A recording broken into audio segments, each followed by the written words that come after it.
गौरव तनेजा जी ने तो एक रिसर्च पेपर दिखाया है जिसमें वो साइंटिफिकली प्रूव कर रहे हैं कि कैसे हवन हवा को प्योरीफाई करता है। हजारों रिसर्च ऐसी हो चुकी है हवन और अग्निहोत्र के ऊपर, जिसमें से कि एक रिसर्च आपको बताता हूं जो कि central pollution control board Delhi के अंडर हुई थी। ये आईआईटी का बंदा है, बिना रिसर्च पेपर के बात नहीं करेगा। दूसरे ही पन्ने पे ऐसे बकवास चीजें कही गई हैं। कॉस्मिक एनर्जी ऑफ साउंड क्या होता है ये? पहले तो ये कॉस्मिक एनर्जी क्या है, फिर उसका फील्ड क्या है, कोई उसकी जानकारी इसमें नहीं है। But also it makes the environment clean and green. Green किन रिसर्चर्स की ये बात कर रहे हैं, ना आपको पता, ना मुझे पता, ना इन्हें पता। अब ये लोग प्यूरिफाई, पोल्यूशन, ये सब की बात नहीं कर रहे हैं। अब ये लोग हाइजीन की बात कर रहे हैं और पूरे रिसर्च पेपर में ये लोग आउटडोर एटमॉस्फेयर की बात कर रहे हैं, जबकि इनका पूरा एक्सपेरिमेंट एक लैब सेटिंग में आधारित है। इस लाइन में तो ये एटमॉस्फेयर की बात नहीं कर रही, तो पूरे यूनिवर्स की बात कर रहे हैं कि मी परफॉर्मिंग हवन here somehow spreads in the universe. Imagine claiming कि आप हवा से कोई चीज 100% रिड्यूस कर सकते हैं। इनका साइंटिफिक मेथड ही फ्लॉड है, इनका टेक्निकल मेथड ही फ्लॉड है, इनका एक्सपेरिमेंट ही फ्लॉड है। गौरव तनेजा क्या है ये? वाइब्रेशनल। स्पेलिंग मिस्टेक आप देखिए, वाइब्रेशनल भी ये लोग नहीं लिख पा रहे हैं। जैसे कि आप इस ग्राफ में देख पा रहे हैं, सारा ग्राफ स्टार्ट हो रहा है 1000 म्यू ग्राम पर मीटर क्यूब उस लेवल से, because that was the sensors peak limit. अब मजे की बात बताऊं, ये केमिकल इक्वेशन भी गलत है। Sublimation, vaporization, mechanical diffusion. Cigarette smoking और tobacco is good for health. कौन है ये साइंटिस्ट? किस ग्रह के प्रजाति हैं, प्राणी हैं, किसी को नहीं पता। हम ये रेंज क्यों रखे हैं? 5 से 10 रीडिंग्स लिए गए, या तो 5 होगा, या तो 10 होगा, या तो 7 होगा, या तो 8 होगा। बाकी जो उसके स्पिरिचुअल कॉन्टेक्स्ट होंगे, रिलीजियस कॉन्टेक्स्ट होंगे, उससे ना मुझे लेना देना है, ना इस पर्टिकुलर रिसर्च को लेना देना है। ओम is equal to MC square. ये कितना सही और कितना गलत है, आइए रिसर्च खेलते हैं। हाय, कैसे हैं आप सभी? आप सभी ने एक कहावत सुनी होगी, जिसका काम उसी को साजे और करे तो आगे का तो आपको पता ही है। दोस्तों, होता क्या है कि कभी कभी लोग सामने वाले को इतना बेवकूफ समझते हैं, या शायद बनाना चाहते हैं, कि उन्हें लगता है कि वो कुछ भी कह देंगे और सामने वाला उन्हें पकड़ ही नहीं सकता। ऐसा ही कुछ किया है इन दो महापुरुषों ने, विशाल चौरसिया उर्फ हाइपर क्वेस्ट और गौरव तनेजा उर्फ फ्लाइंग बीस्ट। दोस्तों, ये वीडियो एक सेकंड पार्ट है। इस वीडियो के फर्स्ट पार्ट में मैंने इन दोनों के कुछ bullshit, unscientific, pseudo science claims को काउंटर किया है, डीबंक किया है। मैं आप सभी से रिक्वेस्ट करूंगा, अगर ये वीडियो आप देख रहे हैं फॉर द फर्स्ट टाइम, तो पहले उस वीडियो को देख लीजिए, ताकि आपको एक बेस लाइन समझ आ जाए कि हम किस विषय पर आज बात करेंगे। दोस्तों, उस वीडियो को रिकॉर्ड हुए 1 से 1.5 महीना हुआ और कुछ कारणवश काफी डिले के बाद वो वीडियो हमारे चैनल पर अपलोड हुआ। और उस दौरान, उस बीच इन दोनों ने कुछ नए मटेरियल्स रिलीज किए, और उन मटेरियल्स की बात अगर मैं ना करूं, उनको कंसिडर ना करूं, तो मेरी भी बात हाफ इंफॉर्मेशन, मिस इन्फॉर्मेशन जैसी हो सकती है, क्योंकि लोग कहेंगे कि आपने उनके वो पॉइंट्स को कंसिडर नहीं किया। इनफैक्ट गौरव तनेजा जी ने तो एक रिसर्च पेपर दिखाया है अपने एक लेटेस्ट वीडियो में, जिसमें वो साइंटिफिकली प्रूव कर रहे हैं कि कैसे हवन हवा को प्योरीफाई करता है, कैसे हवा के पोल्यूशन को कम करता है। अब अक्सर क्या होता है कि ऐसे लोग ऐसी मनगढ़ंत बातें, ओपिनियंस और अपनी मान्यता को लेकर कोई भी क्लेम्स कर देते हैं एक्स्ट्राऑर्डिनरी, लेकिन उसका कोई साइंटिफिक बैकिंग या कुछ ऐसे वैलिडेशन प्रोवाइड नहीं करते हैं। अब क्योंकि गौरव तनेजा जी ने एक रिसर्च पेपर दिखाया है अपने क्लेम्स को जस्टिफाई या वैलिडेट करते हुए, तो मेरा फर्ज बनता है उस रिसर्च पेपर को इवैल्यूएट करने का, उसको स्टडी करने का। तो दोस्तों, आज इस वीडियो में हम उस रिसर्च पेपर का एक प्रॉपर ब्रेकडाउन करेंगे और समझेंगे कि क्या उनके क्लेम्स सही में साइंटिफिक है या नहीं। इस वीडियो के बाद आप इंटरनेट पे कोई भी चीज देखें, भले कोई आर्टिकल हो, कोई रिसर्च पेपर हो, कोई वीडियो हो, कोई किसी भी प्रकार का कंटेंट हो, सभी चीजों को क्वेश्चन करने पर मजबूर हो जाएंगे।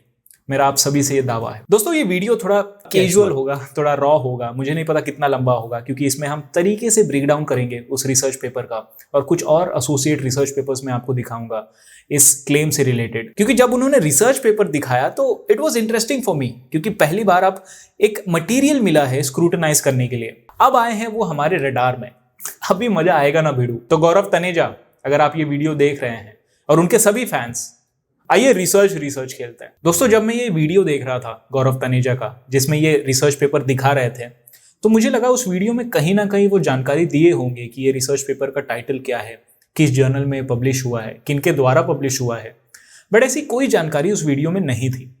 फिर मैंने सोचा कि शायद उस वीडियो के डिस्क्रिप्शन में उसका रिसर्च पेपर तो डेफिनेटली होगा, उसका लिंक तो होगा ही। आई मीन IIT से है बंदा, इनको डेफिनेटली पता होगा कि एक रिसर्च को कैसे साइट किया जाता है, एक सोर्स को कैसे साइट किया जाता है, तो उसका लिंक डेफिनेटली होगा ही। राइट? रॉन्ग। ऐसा कोई जिक्र रिसर्च पेपर का डिस्क्रिप्शन में है ही नहीं, ना ही उसको एक्सेस करने का कोई लिंक है। तो ऑटोमेटिकली आपने एक बैरियर क्रिएट कर दिया कि कितने लोग उस रिसर्च पेपर को या उस सोर्स को जिसको आपने मेंशन करके अपने एक मान्यता, अपने एक ओपिनियन को वैलिडेट किया है, उस रिसर्च पेपर, उस सोर्स तक कितने लोग पहुंच सकते हैं, आपने उसका रास्ता ही नहीं दिया। तो ऑलरेडी एक बैरियर क्रिएट हो चुका है। I mean, जब ये वीडियो रिकॉर्ड हो रहा है लगभग 2.7 मिलियन लोगों ने उस वीडियो को देखा है, लेकिन उनमें से कितने लोग उस रिसर्च पेपर को ढूंढेंगे, उस रिसर्च पेपर तक पहुंचेंगे? बहुत कम। फिर मैंने सोचा कि इस वीडियो के कमेंट सेक्शन में कई लोगों ने पूछा होगा उस रिसर्च पेपर के बारे में। I mean, जब ये वीडियो रिकॉर्ड हो रहा है इस दौरान उस वीडियो पर लगभग 10,500 से ज्यादा कमेंट्स है। 10,700 कमेंट्स में देख पा रहा हूं। तो मैंने सोचा कि उनमें से 1000 लोग तो कम से कम उस रिसर्च पेपर के बारे में पूछे ही होंगे, राइट? अच्छा, 1000 नहीं तो कम से कम 500 लोगों ने तो पूछा ही होगा यार। इतना तो साइंटिफिक टेम्परामेंट या क्रिटिकल थिंकिंग हमारे देश में है नहीं? अरे 100 लोगों ने तो पूछा ही होगा यार, इतना बुरा हाल नहीं है हमारे देश का, राइट? रॉन्ग। गेस करिए कितने लोगों ने रिसर्च पेपर के बारे में बात करी है? सिर्फ 2 लोगों ने। सिर्फ 2 लोगों ने रिसर्च पेपर पर अपना कमेंट किया है, और ये रिसर्च पेपर के बारे में जानकारी नहीं ले रहे हैं। ये बोल रहे हैं कि ये IITian है, ये IIT का बंदा है, बिना रिसर्च पेपर के बात नहीं करेगा। मतलब ये 2 लोग भी, इनफैक्ट कोई भी रिसर्च पेपर के बारे में सवाल पूछ ही नहीं रहा है कि ये रिसर्च पेपर का सोर्स कहां है, कैसे हम एक्सेस कर पाएंगे। ये हाल है हमारे देश का, ये हाल है हमारे देश के लोगों का। 2.7 million views, more than 10,700 comments, लेकिन एक भी बंदे ने रिसर्च पेपर का सोर्स नहीं मांगा या उस रिसर्च पेपर के बारे में सवाल नहीं पूछा। खैर, हमारे लिए तो 5 मिनट का काम है, हमने वो रिसर्च पेपर ढूंढ निकाला। दोस्तों, ये है वो रिसर्च पेपर जिसके बारे में गौरव तनेजा उस वीडियो में बात कर रहे हैं। इस रिसर्च पेपर का टाइटल है Agnihotra, a non conventional solution to air pollution. मतलब टाइटल में ही आप रिजल्ट घोषित कर दिए हो। That is very rare. मैं सैकड़ों रिसर्च पेपर अब तक पढ़ चुका हूं, और ऑलमोस्ट हर दिन एक रिसर्च पेपर हम पढ़ते हैं क्योंकि हमारे कंटेंट में उसकी रिक्वायरमेंट होती है। लेकिन आज तक शायद ही मैंने कोई ऐसा रिसर्च पेपर देखा होगा जिसके टाइटल में ही उसका रिजल्ट मेंशन्ड हो। This is rare, this is one of its kind. तो Agnihotra, a non conventional solution to air pollution, ये है रिसर्च पेपर। ये पब्लिश हुआ है international journal of innovative research in science and engineering. बाप रे, काफी भारी भरकम रिसर्च पेपर लग रहा है, राइट? काफी इंटरनेशनल रेप्यूटेड जर्नल लग रहा है। इसका पीयर रिव्यू स्ट्रक्चर तो बहुत तगड़ा होगा, इसकी एडिटोरियल टीम बहुत तगड़ी होगी, राइट? Again wrong. ये एक ओपन सोर्स प्राइवेट पब्लिकेशन है जिसका किसी भी साइंटिफिक इंस्टीट्यूशन या ऑर्गेनाइजेशन या यूनिवर्सिटी से एफिलिएशन नहीं है। इसका कोई पीयर रिव्यू स्ट्रक्चर इंटरनेट पे अवेलेबल नहीं है जिसको आप स्टडी कर सके। इनका कोई स्क्रूटिनी का कोई टेक्निक, कोई मेथड इंटरनेट पे अवेलेबल नहीं है। इनकी इनफैक्ट बहुत कम जानकारी इंटरनेट पे अवेलेबल है। पहले तो ये बिल्कुल भी रेप्यूटेड जर्नल नहीं है। बहुत ही लो इम्पैक्ट फैक्टर स्कोर है इस जर्नल का। जो लोग रिसर्च पढ़ते हैं उनको पता होगा कि इम्पैक्ट फैक्टर होता क्या है, कैसे एक रिसर्च पेपर को ये जर्नल स्क्रूटिनाइज करता है, पीयर रिव्यू करता है, या क्या टेक्निक्स वो लोग फॉलो करते हैं, क्या इंडेक्सिंग फैक्टर्स, मेथड्स वो लोग यूज करते हैं, इसकी कोई जानकारी नहीं है। That is about this journal. ये रिसर्च पेपर पब्लिश हुआ है 2020 में। ये इंफॉर्मेशन आप याद रखिए, आगे ये वीडियो में काम आएगा। इस रिसर्च पेपर के ऑथर्स हैं कुछ associate professors school of civil engineering के, इंटरेस्टिंग, लवली प्रोफेशनल यूनिवर्सिटी के। Another interesting factor. दोस्तों, आप देखेंगे इस रिसर्च पेपर में मैं कुछ सेगमेंट्स को हाईलाइट किया हूं क्योंकि टेक्निकली और साइंटिफिकली वो फ्लॉड है। मैं इसका भी PDF वर्जन अपलोड कर दूंगा डिस्क्रिप्शन में, जिसमें आप देख सकें कि क्या क्या पार्ट्स मैंने हाईलाइट किया है। हो सकता है आप स्क्रूटिनाइज करें, आप स्टडी करें तो आपको कुछ और चीज़ें मिले जो कि इस रिसर्च पेपर में गलत है। आप देखेंगे हर पन्ने पे, हर पेज पे कोई ना कोई सेगमेंट है जो फ्लॉड है। ऐसा कोई पैराग्राफ है ही नहीं जो फ्लॉड नहीं है, आप देखेंगे, राइट? तो आइए तरीके से इसको स्टडी करते हैं। आप अगर एब्स्ट्रैक्ट देखेंगे इसका तो बड़ा ही वियर्ड एब्स्ट्रैक्ट है। इसमें जो एक चीज जो मैंने हाईलाइट करी है वो है आर्टिफिशियली जनरेटेड पॉल्यूशन। यानी इस एक्सपेरिमेंट के दौरान जिस पॉल्यूशन पे वो एक्सपेरिमेंट कर रहे थे वो आर्टिफिशियली जनरेटेड था, इन्होंने खुद क्रिएट किया था यूजिंग सम मटीरियल्स। कौन से मटीरियल्स, आगे हम बात करेंगे उसके बारे में। देन दे मेंशन्ड कि 5 to 10 रीडिंग्स ली गई हैं, 5 से 10 रीडिंग्स। Which is weird. पहले तो because of the small sample size आपने 5 से 10 ही रीडिंग्स लिए, और 5 से 10 रीडिंग क्या होता है, मतलब we are not talking about 1 million to 2 million, right, we are talking about 5 से 10। या तो 5 होगा, या तो 10 होगा, या तो 7 होगा, या तो 8 होगा। हम ये रेंज क्यों रखे हैं, 5 से 10 रीडिंग्स लिए गए हैं, दैट इज वेरी ऑड। आगे हम देखेंगे, ये मेंशन करते हैं RSPM और SPM। Although the RSPM and SPM concentrations were still there, but not to the extent of unhygienic conditions। तो पहले तो इन्होंने जरूरी नहीं समझा कि ये समझाएं कि RSPM और SPM है क्या। मैं आपको समझा देता हूं। RSPM का मतलब है रेस्पिरेबल सस्पेंडेड पार्टिकुलेट मैटर, और SPM का मतलब है suspended particulate matter. Their concentrations were still there, ये मान रहे हैं एब्स्ट्रैक्ट में ही, पहले पन्ने में ही मान रहे हैं, but not to the extent of unhygienic conditions. अब ये लोग प्यूरिफाई, पोल्यूशन, ये सब की बात नहीं कर रहे हैं, अब ये लोग हाइजीन की बात कर रहे हैं, राइट। फिर ये बात कर रहे हैं कि authors have emphasized the importance of Agnihotra and how it purifies not only our atmosphere from where we breathe, but also our soul, our mind and our body, and thereby we all are blessed in return. ये एक scientific research paper, मैं directly quote कर रहा हूं, मैं अपने मन गढ़ंत बातें नहीं कह रहा हूं, इसमें जो लिखा है वही आपको पढ़ के सुना रहा हूं। ये एक रिसर्च पेपर है, उसके पहले पन्ने पे ये चीज लिखी है। आगे तो हम और भी चीजें देखेंगे। और इस रिसर्च पेपर को जब आप पढ़ेंगे ना, आपको ऐसा लगेगा किसी स्कूल या कॉलेज के बच्चे ने अपने स्कूल प्रोजेक्ट में एक निबंध लिखा है, एक ऐसे लिखा है। वैसे ही लैंग्वेज है, वैसे ही चीजें हैं, वैसे ही सोर्सेज यूज किए गए हैं इस रिसर्च पेपर में। हम जब रिसर्च पेपर की बात करते हैं, मैं आगे आपको दिखाऊंगा कि रिसर्च पेपर प्रॉपर तरीके से कैसे होता है। ये रिसर्च पेपर कंसिडर नहीं होना चाहिए, क्यों, आगे हम देखेंगे। फिर ये लिखते हैं, according to WHO, billions of urban habitants inhale atmospheric ill air. जब आप WHO जैसे रेप्यूटेड ऑर्गेनाइजेशंस या उनके कोई रिपोर्ट्स या सर्वेस को कोट कर रहे हैं, तो आपको एग्जैक्ट नंबर कोट करने होते हैं। बिलियंस ऑफ अर्बन हैबिटेंट्स का मतलब क्या है, बिलियंस मतलब कितने बिलियंस, कहां से आप सोर्स कर रहे हो, और WHO के किस सर्वे, किस रिपोर्ट से आप ये सोर्स कर रहे हो, वो लिखिए आप। नहीं मेंशन्ड है, कोई बात नहीं। आगे ये लिखते हैं, huge amounts of fund spend by government on this issue, the pollution वाला issue, without any positive outcome diverted the researchers towards this Agnihotra. मतलब अभी तक गवर्नमेंट ने या कोई ऑर्गेनाइजेशन ने या सभी रिसर्चर्स ने जो भी प्रयत्न किए, जो भी प्रयास किए हैं, उसके कोई भी पॉजिटिव आउटकम नहीं रहे हैं, ऐसा ये रिसर्च पेपर कोट कर रही है, दावा कर रही है।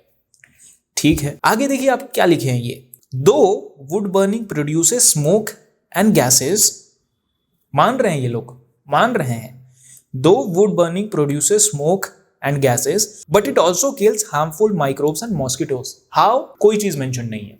अभी हम सिर्फ इंट्रोडक्शन में, आगे हम डिटेल में जाएंगे उस एक्सपेरिमेंट में, आप देखिएगा।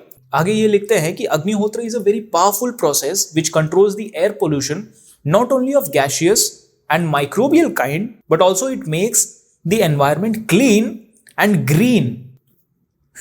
green कैसे? It has very long lasting effect। Define long lasting। यहां पे आपका long lasting से मतलब क्या है? आगे ये लिखते हैं, so now we are left with only अग्निहोत्र। अग्निहोत्र which may be only the solution। इनका sentence framing भी सही नहीं है। अग्निहोत्र which may be only the solution, not the only solution। अग्निहोत्र which may be only the solution to atmospheric pollution issue। मतलब इनके हिसाब से अग्निहोत्र, यज्ञ ही, हवन ही एकमात्र तरीका है पोल्यूशन को काउंटर करने का या उसको कम करने का। ऐसा दावा इस रिसर्च पेपर में हुआ है, जिसको हमारे गौरव तनेजा जी IITian कोट कर रहे हैं, साइट कर रहे हैं। दूसरे ही पन्ने पे, इस रिसर्च पेपर के दूसरे ही पन्ने पे ऐसे बेसलेस, हाइपोथेटिकल, बकवास चीजें कही गई हैं जिसका साइंस से कोई लेना देना नहीं है। ये लिखते हैं, अग्निहोत्र के दौरान, यज्ञ के दौरान, cosmic energy of sound in the mantra gets activated and spreads in the universe to bless everyone. ये रिसर्च पेपर है, ये एक साइंटिफिक रिसर्च पेपर है। मुझे शर्म आ रही है अगर मैं इसको रिसर्च पेपर कह रहा हूं, मुझे शर्म आ रही है। कॉस्मिक एनर्जी ऑफ साउंड क्या होता है? ये किसी को पता हो तो प्लीज डिस्क्रिप्शन में बताइए, मैं भी जानना चाहूंगा कि what is cosmic energy of sound. It gets activated, how is energy activated? Let me know that first. फिर आप बताइए मुझे कि कॉस्मिक एनर्जी ऑफ साउंड क्या है। अब कॉस्मिक एनर्जी क्या है आप बताइए, वो मैं जानना चाहता हूं।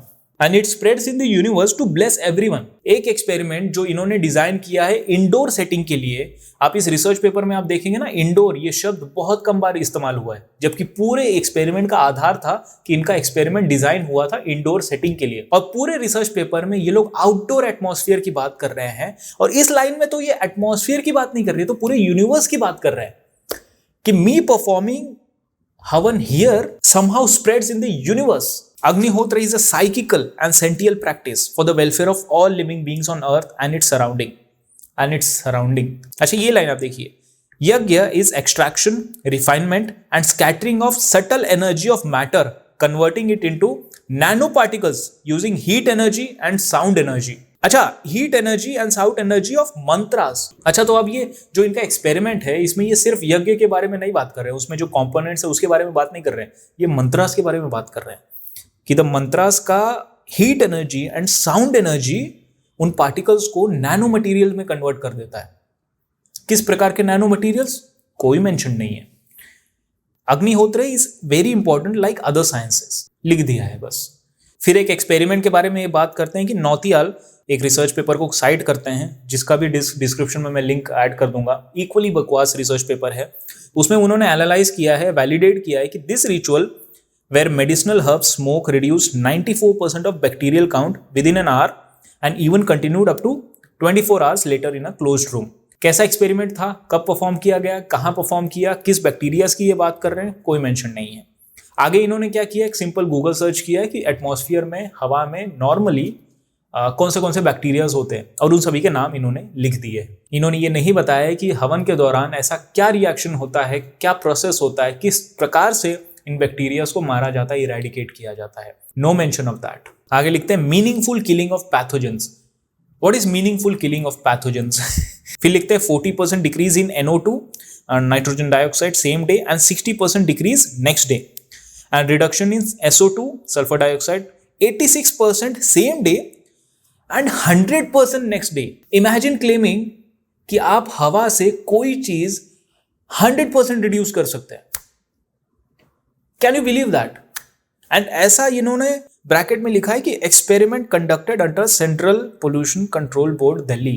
क्या एक्सपेरिमेंट डिजाइन सेटिंग्स थे, स्ट्रक्चर था, कंट्रोल स्ट्रक्चर था, कुछ मेंशन नहीं है, लिख दिया है बस इन्होंने। और इसी चीज को हाईलाइट भी किया है गौरव तनेजा जी ने अपने वीडियो में कि ये central pollution control board Delhi ने एक्सपेरिमेंट कंडक्ट किया है, तो डेफिनेटली सही होगा। एक रिसर्च आपको बताता हूं जो कि central pollution control board Delhi के अंडर हुई थी। आगे ये लिखते हैं, as per study the report says that in western India stillbirths increase by 50%। किस स्टडी की आप बात कर रहे हैं, किन रिपोर्ट्स की आप बात कर रहे हैं?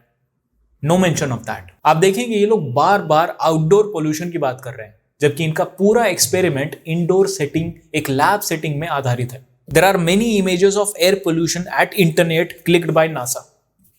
नहीं लग रहा है कि आप एक कोई निबंध पढ़ रहे हैं किसी बच्चे का। कौन सी इमेजेस की आप बात कर रहे हैं, किस इमेजेस की, किस कॉन्टेक्स्ट में बात कर रहे हैं, लिखिए ना।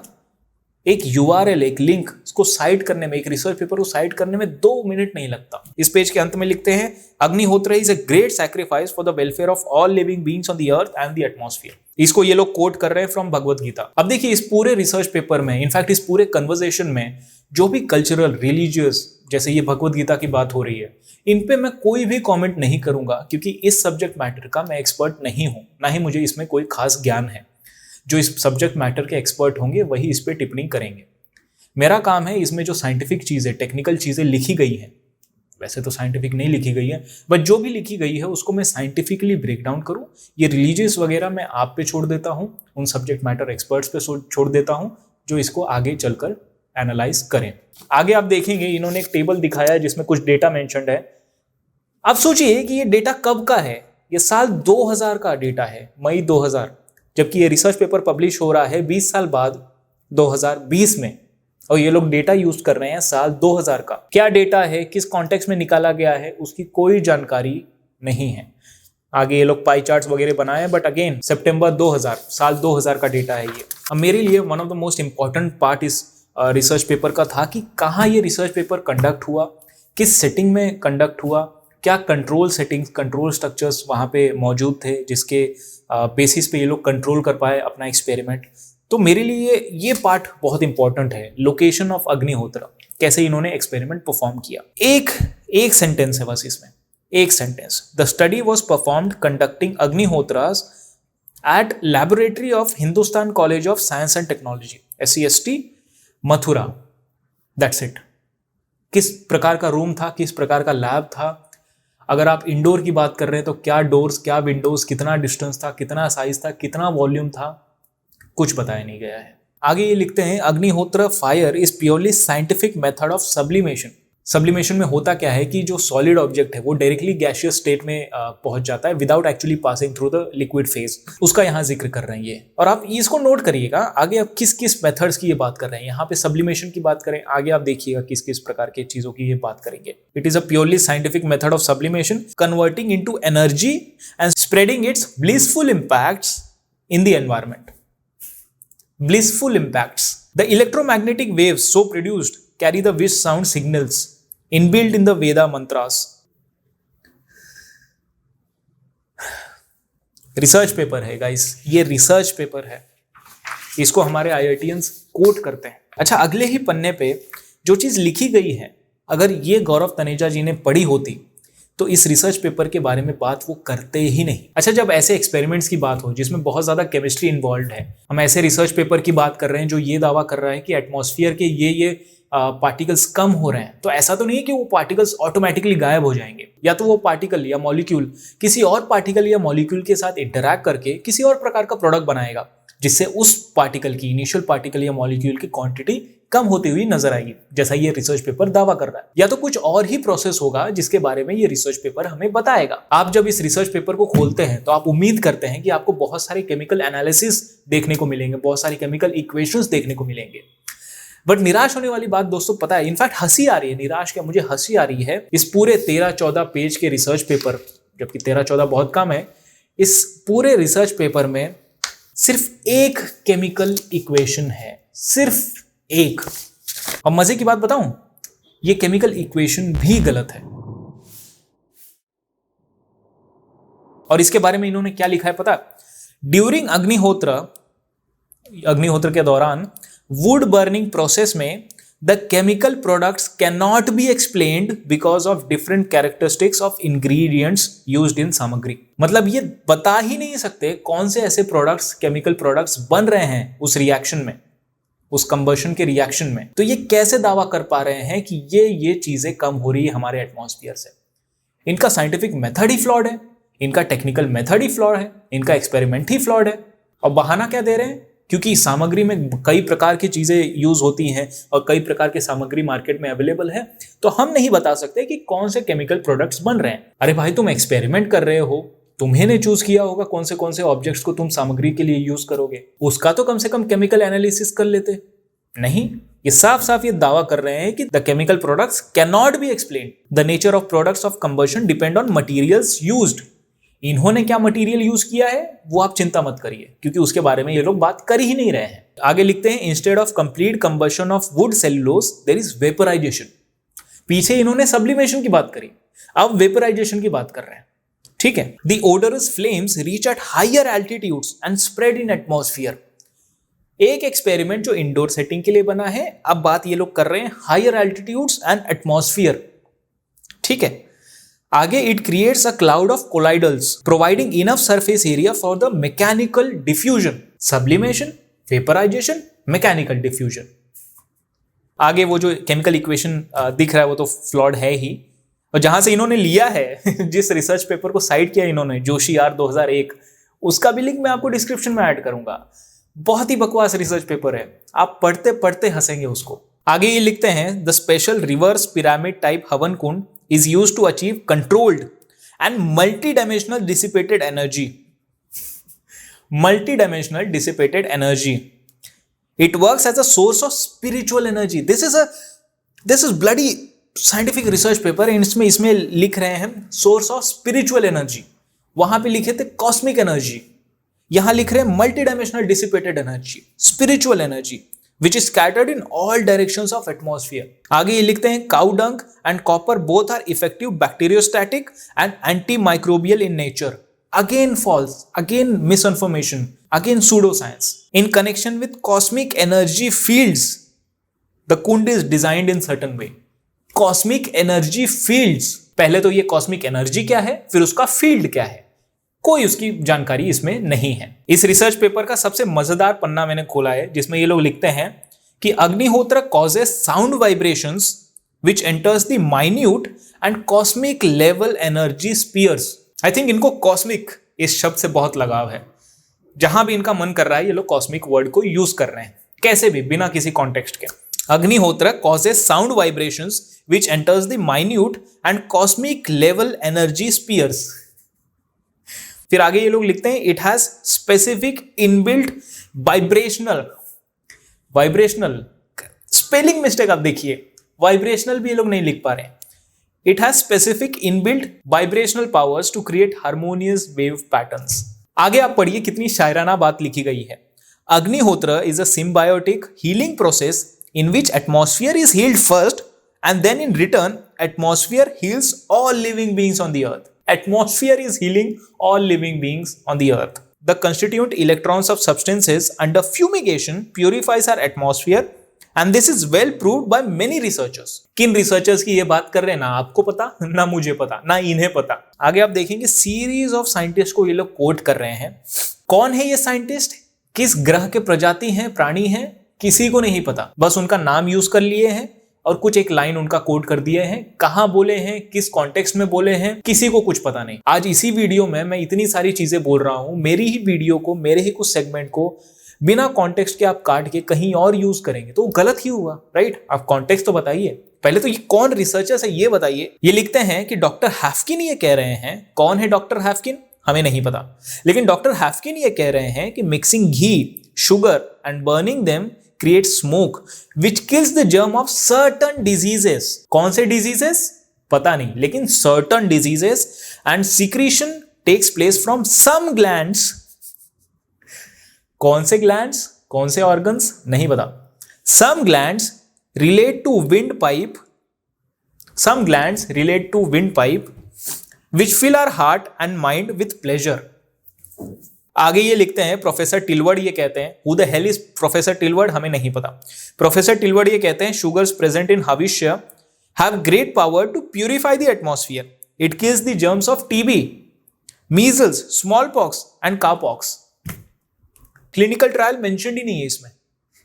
कब हुआ ये क्लिनिकल ट्रायल किसी को नहीं पता, बट क्लेम कर दिया गया है। आगे डॉक्टर शिरोविच, एक रशियन साइंटिस्ट, इतनी ही जानकारी मिल पाई है मुझे, एक रशियन साइंटिस्ट को ये कोट कर रहे हैं जो कहता है Cow's milk contain great power of protection from atomic radiation.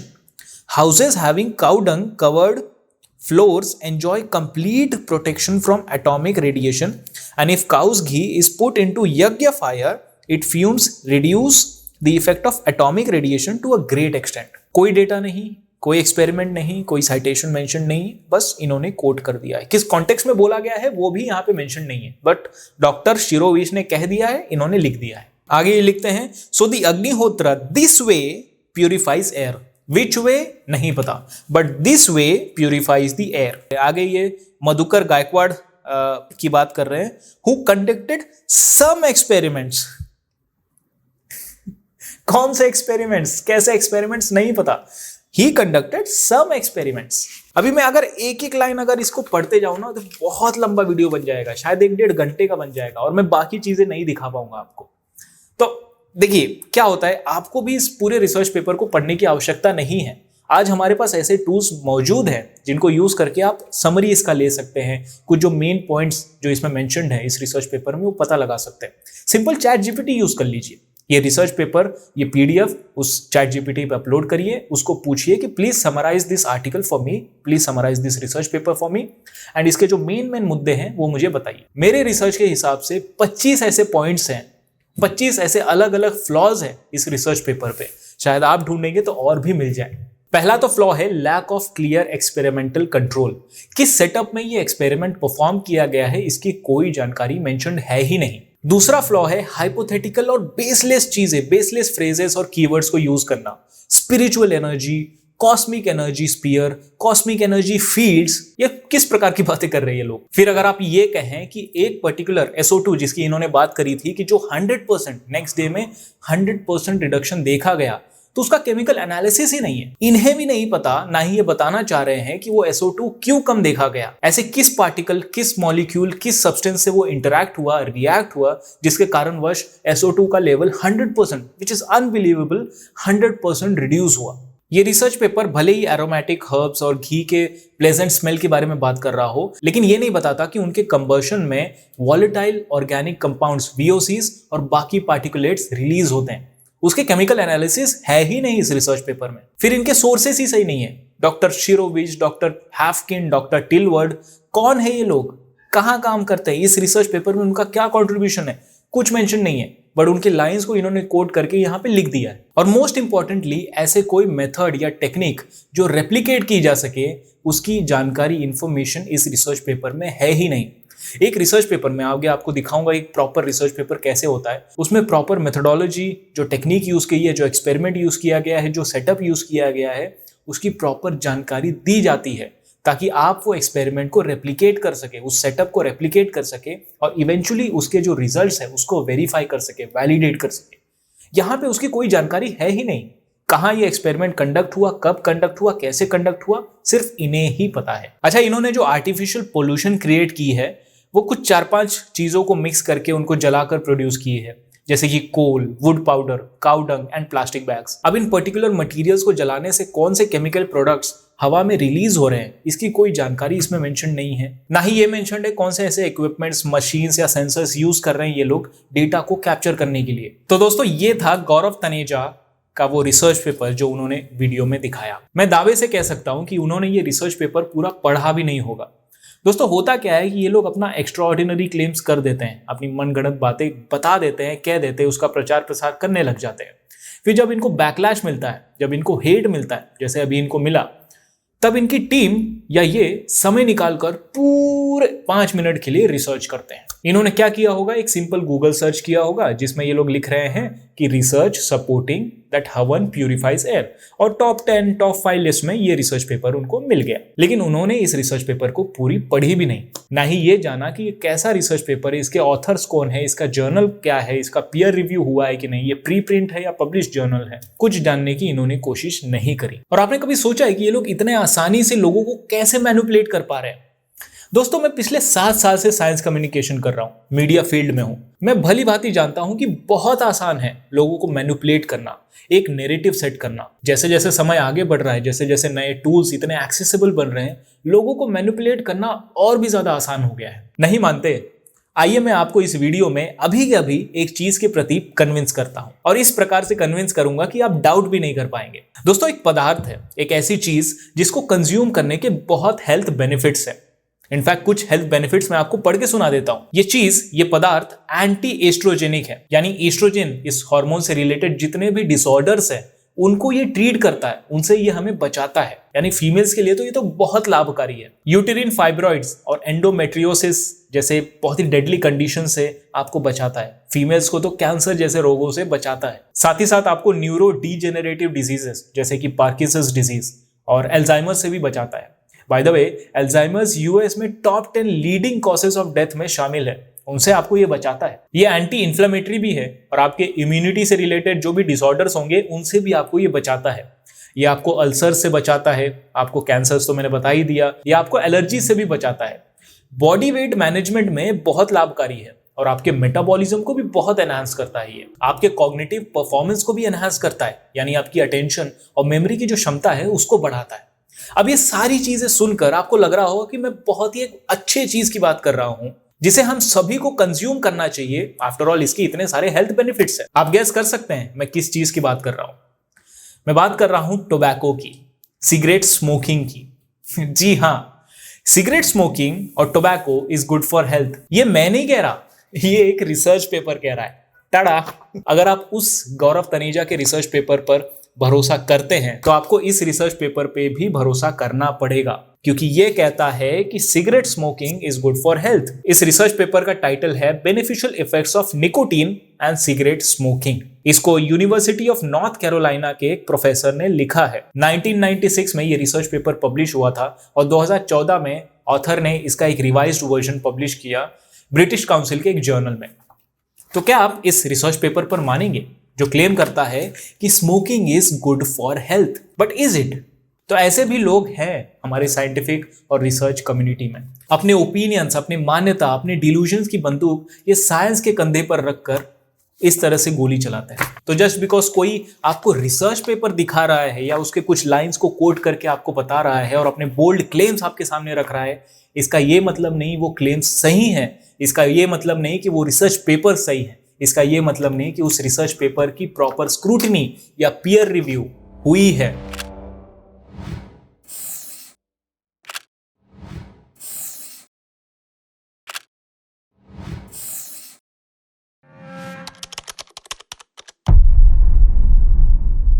अगर 2.7 मिलियन लोग उस रिसर्च पेपर को देखते हैं, एक IITian को देखते हैं जो रिसर्च पेपर को कोट कर रहा है, तो उनमें से कितने लोग उसके बारे में सोचेंगे? ज्यादातर लोग उस रिसर्च पेपर को सच मानेंगे। बट कितना सच है आज आपको पता चल गया।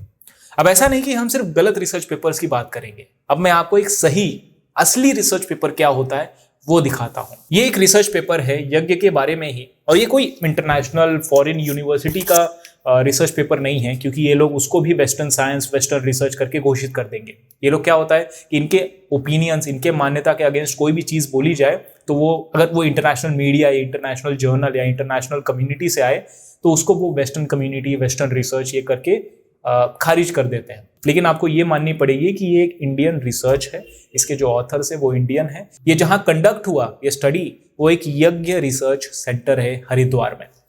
इसका भी लिंक मैं डिस्क्रिप्शन में ऐड कर दूंगा। मैं शॉर्ट में कुछ इंपॉर्टेंट चीजें इस रिसर्च पेपर की आपको बता देता हूं, बाकी तो आप पढ़ ही लेंगे, उसका डिस्क्रिप्शन में आपको लिंक मिल जाएगा, क्योंकि वीडियो ऑलरेडी इतना लंबा बन चुका है। आप देखेंगे इनके एब्स्ट्रैक्ट में ही मेंशन्ड है the levels of PM1, PM 2.5, PM 10 exceeded 1000 μg per meter cube. By the way, μg per meter cube इन्होंने जो सेंसर्स यूज किए हैं इस एक्सपेरिमेंट के दौरान उसकी अपर लिमिट है। मतलब इतने ही लेवल तक वो मेजरमेंट कर सकता है। इसके बियॉन्ड कितना पार्टिकुलेट मैटर ऊपर गया हो इसकी जानकारी इस रिसर्च पेपर में नहीं है। उस रिसर्च पेपर में तो क्या सेंसर्स, कौन से ऐसे इंस्ट्रूमेंट्स, कौन से ऐसे एक्सपेरिमेंट्स के मेथड्स यूज किए गए थे उसकी कोई जानकारी नहीं है। इसमें आपको उसकी जानकारी मिलेगी। उन्होंने इमीडिएट इंक्रीज नोटिस किया PM लेवल्स में 1000 μg per meter cube के ऊपर, और वो ग्रेजुअली डिक्रीज हुआ 250 μg per meter cube after 15 hours of यज्ञ।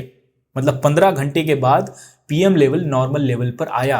उनके जैसा ये क्लेम नहीं कर रहा है कि कंप्लीटली 100% गायब हो गया, नॉर्मल लेवल पर आया, which is scientifically understandable, scientifically believable. That research was extraordinary without any evidence. फिर आप देखेंगे अगले पेज पे इन्होंने मेंशन किया है उस एक्सपेरिमेंटल रूम के बारे में जहां पे ये एक्सपेरिमेंट परफॉर्म किया गया।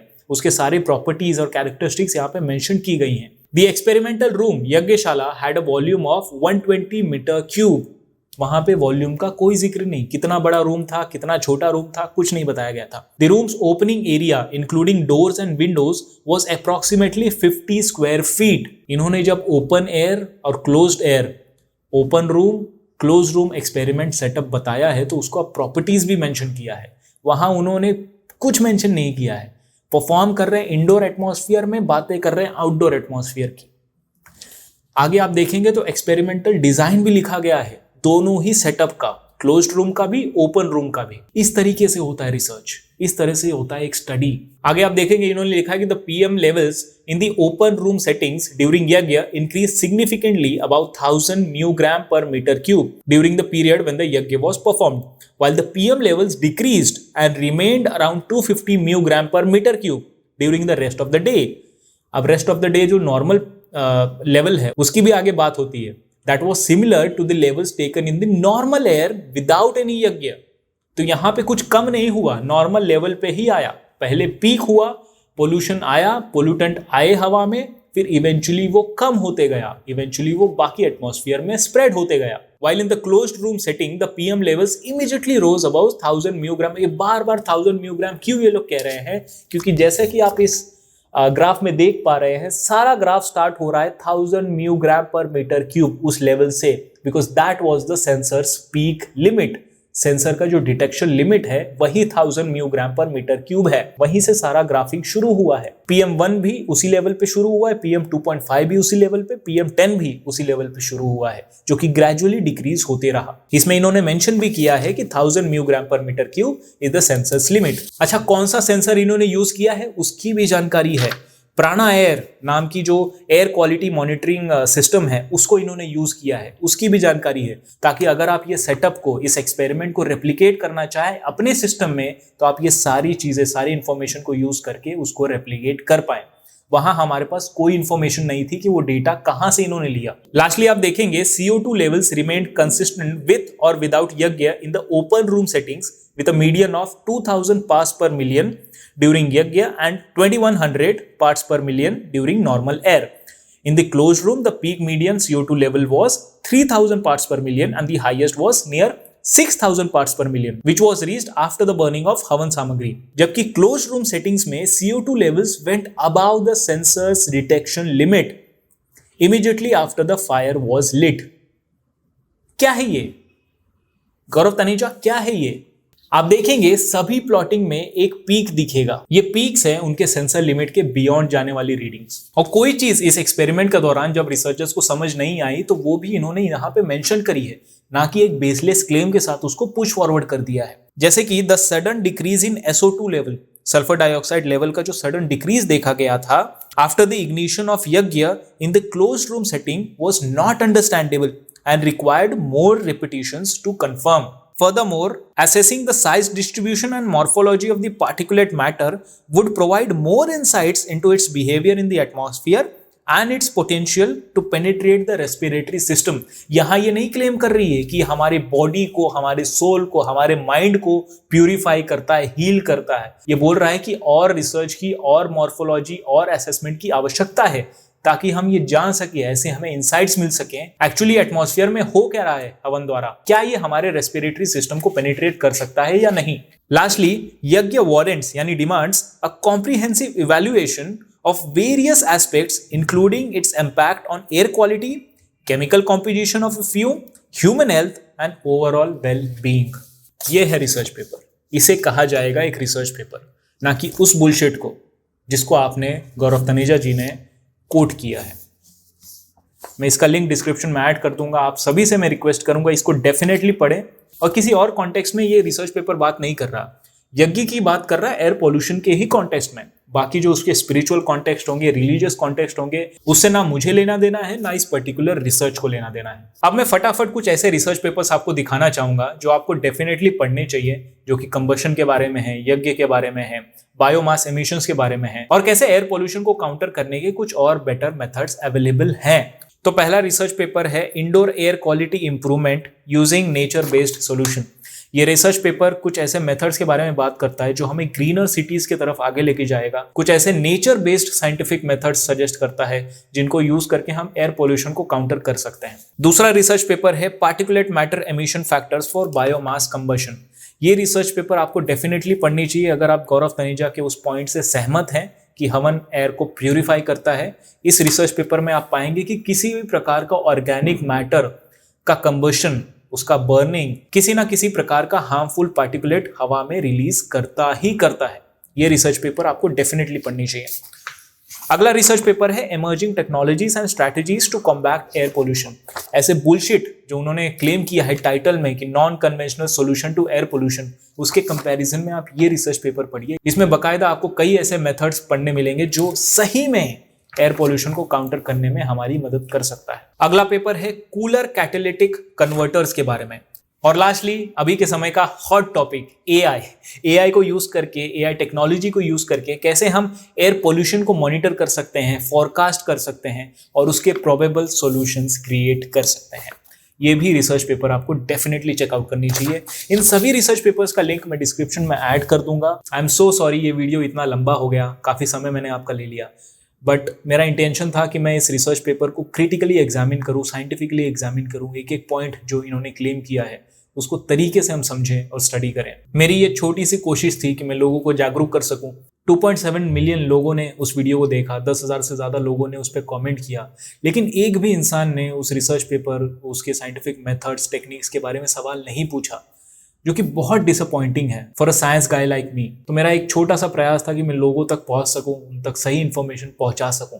देखिए, मैं ये दोबारा कहूंगा कि मैं इस प्रोसेस, हवन के प्रोसेस के जो कल्चरल बिलीव्स हैं, रिलीजियस बिलीव्स है या जो भी मान्यता है उसके अगेंस्ट नहीं हूँ।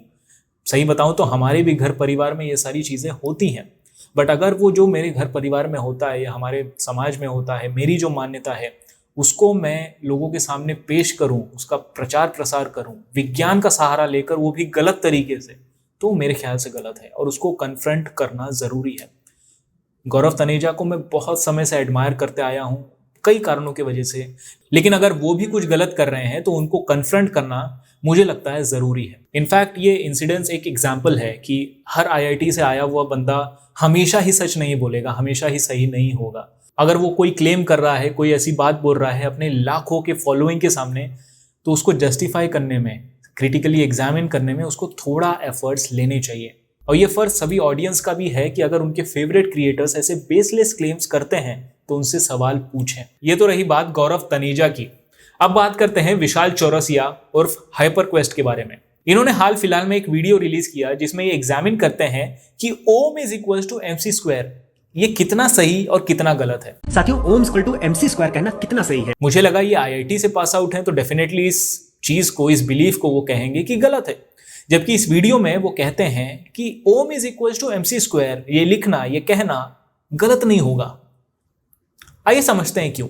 ये कहते हैं ओम इनके रिलीजियस और कल्चरल बिलीफ के अनुसार डुअलिटी का सिंबल है, ऊर्जा का सिंबल है, और E is equal to MC square में E की पोजीशन ले सकता है, जिसकी वजह से अब इक्वेशन अगर Om is equal to MC square लिखा जाए तो वो गलत नहीं होगा। अब ये जो नया इक्वेशन है ओम is equal to MC square, इसका उनके रिलीजन से कोई लेना देना नहीं है, ना इसका मतलब है कि वो इक्वेशन सही साबित हो गया। सिंबॉलिकली और मेटाफोरिकली हम किसी भी चीज को E के जगह पर लगा सकते हैं। अब E छोड़िए, मैं C के जगह पे लगा सकता हूं, मैं M के जगह पे लगा सकता हूं, उसका उस इक्वेशन से सही साबित होना, गलत साबित होने से कोई लेना देना नहीं है। लाइक फॉर एग्जाम्पल, मेरे लिए, मेरी अंडरस्टैंडिंग में E can be represented as Rajkumar, my name. So now for me, मेरे लिए वो इक्वेशन बन जाएगा Rajkumar is equal to MC square. अब कल को मैं अपना कोई कल्ट बनाऊं, कल को मैं अपना कोई कम्युनिटी बनाऊं और उस कम्युनिटी में इस इक्वेशन का बढ़ावा, इस इक्वेशन का प्रचार प्रसार करके मैं अपने कल्ट को जस्टिफाई करूं, मैं अपनी कल्ट का बढ़ावा करूं, तो क्या वो सही होगा? क्योंकि symbolically, metaphorically Rajkumar is equal to MC square is still valid, क्योंकि वो सिर्फ एक मेटाफर है, सिर्फ एक प्लेस होल्डर है। मैं किसी भी चीज को, किसी भी टर्म को, किसी भी नाम को, किसी भी सिंबल को E के जगह पर प्लेस होल्डर की तरह यूज कर सकता हूं। So Rajkumar is equal to MC square भी गलत नहीं होगा, जैसे आपका Om is equal to MC square गलत नहीं है आपके हिसाब से। पर ऐसा करना कितना सही और कितना गलत होगा, आप ही बताइए मुझे। ये एक और एग्जाम्पल है इनके डेस्परेट अटेम्प्ट्स का, जिसमें ये अपनी मान्यता, अपने ओपिनियंस, अपनी सोच को साइंटिफिकली वैलिडेट करना चाहते हैं, क्योंकि at the end of the day इन्हें भी पता है कि लोग साइंटिफिक प्रूफ मांगेंगे, तो ये जबरदस्ती का ऐसे रिलेशन क्रिएट करते हैं जिसका कोई सर पैर नहीं है, सिर्फ अपने ओपिनियन, अपनी मान्यता को आगे बढ़ाने के लिए। मैं पूरी उम्मीद करता हूं कि ये वीडियो किसी ना किसी रूप से आपके लिए बेनिफिशियल होगी। अगर आपको ये वीडियो अच्छा लगा हो, हमारा एफर्ट अच्छा लगा हो, तो प्लीज इस वीडियो को लाइक करिए और अपने उस फेलो साइंस लविंग दोस्त के साथ शेयर करिए, उनको भी हमारे चैनल के साथ जोड़िए। मिलता हूं आपसे अगले वीडियो में, तब तक के लिए स्टे साइंटिफिक।